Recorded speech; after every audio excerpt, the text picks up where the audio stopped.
जय श्री कृष्णा दोस्तों, आप सभी का स्वागत है मेरे YouTube चैनल पूजा सहारा पर। आप सभी स्वस्थ रहें, यही प्रार्थना करती हूँ। सदा सदा विष्णु भगवान की कृपा हम सब पर बनी रहे। आज हम पुरुषोत्तम मास महात्म्य कथा अध्याय 28 सुनेंगे। तो बोलो विष्णु भगवान की जय।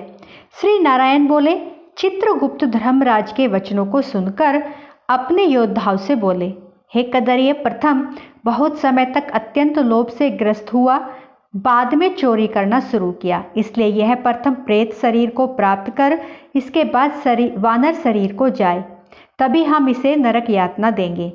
हे भट्ट लोग, धर्मराज के गृह में यही क्रम श्रेष्ठ है। इस प्रकार चित्रगुप्त से आज्ञा प्राप्त होने पर भयंकर भट्ट लोगों ने चित्रगुप्त की आज्ञा अनुसार शीघ्र वैसा ही किया। उस ब्राह्मण को पीटते हुए प्रथम प्रेत शरीर में करके फल रहित वन में रखा। वह ब्राह्मण प्रेत योनि को प्राप्त उस निर्जन गहन वन में शुद्धा तृषा से अत्यंत व्याकुल होकर भ्रमण करने लगा। प्रेत योनि में होने वाले दुख को भोगकर इसके बाद फलों के चोरी करने से वानर योनि को गया। सुंदर शीतल जल और छाया तथा फल पुष्प से युक्त जम्बू खंड के मनोहर सुंदर काल नज्जोर पर्वत पर वहां इंद्र से बनाया हुआ उत्तम कुंड है। मानसरोवर के समान पवित्र, सत्य पुरुषों से सेवित, पापों का नाश करने वाला, देवताओं को भी दुर्लभ मृग तीर्थ नाम से प्रसिद्ध था। इसमें श्राद्ध करने से पितृ लोग सदगति को चले जाते हैं। वहां पर देवता लोग दैत्यों के भय से मृग होकर निरंतर निर्भय स्नान करने लगे, इसलिए विद्वान लोग उस कुंड को मृग तीर्थ कहते हैं। मनुष्य शरीर को प्राप्त कर यह ब्राह्मण वहां पर फलों के चोरी करने के पाप से प्रथम वानर शरीर को प्राप्त हुआ। नारद मुनि बोले, हे त्रिलोक्य, मृग तीर्थ में पाप कोटि से युक्त वह दुष्ट वानर कैसे पहुंचा? मेरी इस शंका को आप दूर कीजिए। सूत जी बोले, हे विप्रुलोग, इस प्रकार नारद मुनि से प्रेरित होने पर अत्यंत प्रसन्न तपोनिधि नारायण बोले, श्री नारायण बोले, कोई चित्रकुंडल नाम का महान वैश्य था। पतिव्रत धर्म में परायणा तारक का नाम की उसकी एक वैश्य की स्त्री थी। उन दोनों ने भक्ति से पवित्र श्री पुरुषोत्तम मास का व्रत किया। श्री पुरुषोत्तम मास पूरा महीना उन्होंने व्रत किया, जो बीतने पर अंतिम वाले दिन पर स्त्री के साथ उसने हर्षपूर्वक श्रद्धा पूर्वक चित्रकुंडल ने उद्यापन किया। पुरुषोत्तम मास के उद्यापन विधि करने के लिए वेद और वेदांग को जानने वाले गुणी स्त्री सहित ब्राह्मणों को बुलाया। हे नारद, वहां पर धन के लोभ से कदरिये भी आया। उद्यापन विधि के पूर्ण होने पर चित्रकुंडल ने बहुत बड़े दानों से उन सप्तनिक ब्राह्मणों को प्रसन्न किया और उन्हें दक्षिणा में भयूषी दी। सभी ब्राह्मण भयूषी से प्रसन्न होकर अपने घर को चले गए, लेकिन लोभी कदरिया उस वैश्य चित्रकुंडल के सामने रोता हुआ खड़ा हो गया और विनय से नम्र होकर गदगद वाणी से बोला, हे चित्रकुंडल, हे वैश्य, हे भगवत भक्ति के सूर्य, आपने पुरुषोत्तम मास का व्रत विधि से अच्छी तरह से किया। इस तरह पृथ्वी तल में कहीं पर भी किसी ने नहीं किया। आप कृतार्थ हो, सर्वदा भाग्यवान हो, जो तुमने परम भक्ति से पुरुषोत्तम भगवान का सेवन किया। तुम्हारे पिता धन्य है और तुम्हारी पतिव्रता माता धन्य है, जिन दोनों ने तुम्हारे समान हरिवल्लभ पुत्र को पैदा किया। यह पुरुषोत्तम मास धन्य से भी धन्य है, जिसके सेवन से मनुष्य इस लोक के और परलोक के फल को प्राप्त करता है। तुम्हारी इस पूजा को देखकर मैं चकित हो गया। तुमने बहुत ही बड़ा काम किया, इसमें संदेह नहीं। हर्ष से दूसरे ब्राह्मणों को भी बहुत सा धन दिया। हे भुरिद, भाग्यहीन मेरे लिए क्यों नहीं और धन देते हो? इस प्रकार कदरिये के कहने पर चित्रकुंडल वैश्य ने कदरिये को धन दिया। कदरिये ने धन को लेकर प्रसन्नता से उसको जमीन में गाड़ दिया। वहां पर कदरिये ने श्री पुरुषोत्तम की बड़ी पूजा देखी और धन के लोभ से पुरुषोत्तम मास की प्रशंसा की। पूजा के दर्शन और महात्म्य से और पुरुषोत्तम भगवान की स्तुति से तथा धन के लोभ होने पर भी मृग तीर्थ को आया। सूत जी बोले, दर्शन से, स्तुति से, धन के लोभ करने से भी दुष्ट वानर को उत्तम तीर्थ का सेवन हुआ। हे द्विज लोग, श्रद्धा से आदर पूर्वक पुरुषोत्तम देव के दर्शन और स्तुति में तत्पर सप्तनिक ने के पुण्य का क्या कहना है? नारद मुनि बोले, हे ब्राह्मण, सुंदर वृक्षों से शोभित सुंदर शीतल जल वाले मनोहर घनी छाया वाले वन में उसके रहने का क्या कारण है, सो आप कहिए। श्री नारायण बोले, हे नारद, तुम सुनो। सुनने की इच्छा करने वाले तुमको मैं कहूंगा, इसमें कुछ कारण है जिसके श्रवण से पापों का नाश हो जाता है। जब समस्त अर्थ और फलों के दाता दशरथ के पुत्र श्री रामचंद्र जी ने समुद्र में सेतु बांधकर दुष्ट रावण का नाश किया, उन रामचंद्र जी ने विभीषण को छोड़कर बाकी समस्त राक्षसों का वध किया, अग्नि में परीक्षा कर सीता को ग्रहण किया। ब्रह्मा, शंकर, इंद्र आदि देवता रावण के वध से प्रसन्न होकर बोले कि हे राम, तुम वर को मांगो। ऐसा कहने पर भक्तों को अभय करने वाले श्री रामचंद्र बोले, हे देवता लोग, यदि इस समय वरदान देना है तो सुनो। यहाँ पर राक्षसों से शूर वानर मारे गए हैं, उनको हमारी आज्ञा से अमृत वृष्टि से शीघ्र जीवित कर दो।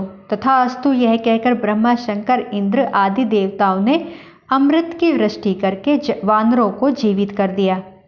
तदंतर ये जयशाली समस्त वानर जीवित हो गए और चिरकाल तक शयन कर उठे हुए के समान देखने में आए। रामचंद्र चारों तरफ बैठे हुए समस्त वानरों के साथ पुष्प विमान पर सवार होकर प्रसन्न मुख कमल वाले सप्तनिक रामचंद्र बोले। श्री रामचंद्र बोले, हे सुग्रीव, हे हनुमंत, हे जामवान, वानरों के साथ आप लोगों ने मित्र का समस्त कार्य किया। आप लोग उन वानरों को आज्ञा दो जिससे यहाँ से आप लोगों की आज्ञा पाकर वानर अपनी अपनी इच्छानुसार जंगलों में जाएं।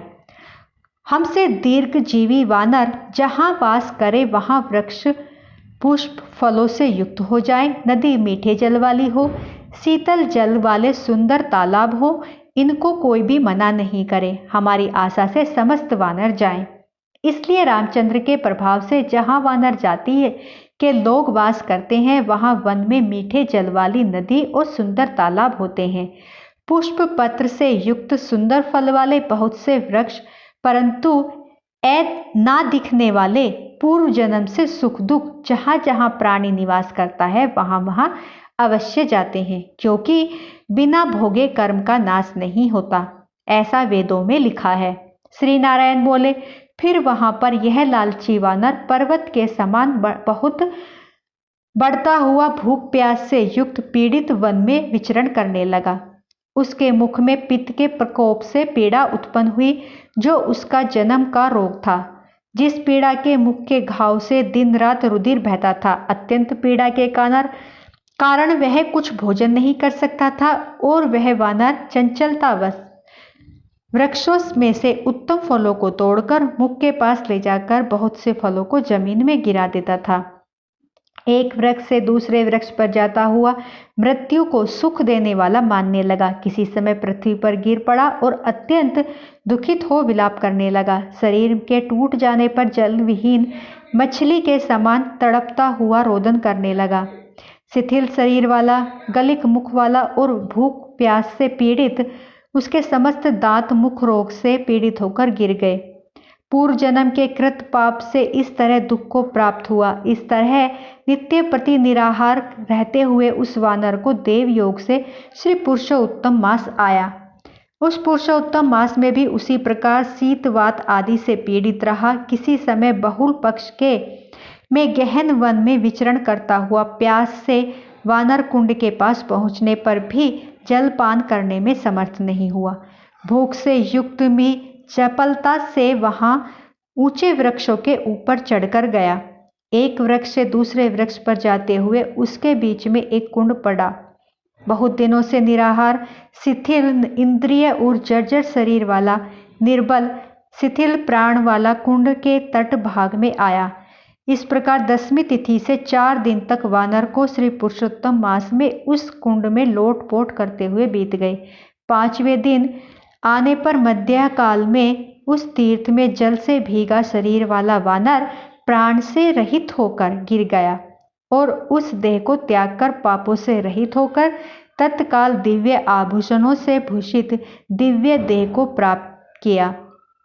नील कमल के दल के समान श्याम वर्ण करोड़ों आभूषणों को पहने हुए कामदेव से भी सुंदर वह दिखने में था। उस विमान पर आया हुआ वह आश्चर्य से युक्त था कि मैं इस सुंदर विमान पर कैसे आया। मेरे पाप तो अत्यंत थे, मुझ पातकी को यह सुख कैसे हुआ। यह विमान सुख बड़े पुण्य आत्मा को मिलता है।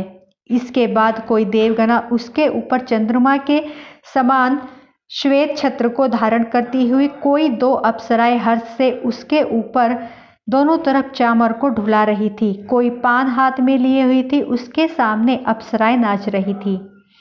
इस प्रकार उस वैभव को देखकर चित्र में बने हुए के समान वह शिथिल हो गया और कहने लगा कि मुझ दुष्ट पातकी को किस पुण्य से यह सब प्राप्त हुआ। मेरा तो कुछ भी ऐसा पुण्य कार्य नहीं है जिसमें मैं हरि भगवान के परम पद को जाऊं। श्री नारायण बोले।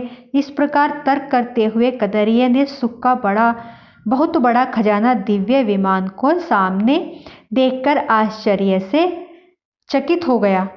इसके बाद हरिभटों ने उस कदरिये का हार्दिक अभिप्राय जानकर उसके सामने विनय पूर्वक हाथ जोड़कर उसके चरणों में नमस्कार कर वानर शरीर को त्यागे हुए उस कदरिये को सुंदर वचन कहा। तो बोलो जय श्री नारायण। दोस्तों, आज हमारा 28वां अध्याय यहीं पर समाप्त होता है। कल हम नई वीडियो के साथ फिर से मिलेंगे। मेरी वीडियो आपको अच्छी लगी हो तो प्लीज़ दोस्तों लाइक, सब्सक्राइब, शेयर जरूर करें। जय श्री कृष्ण।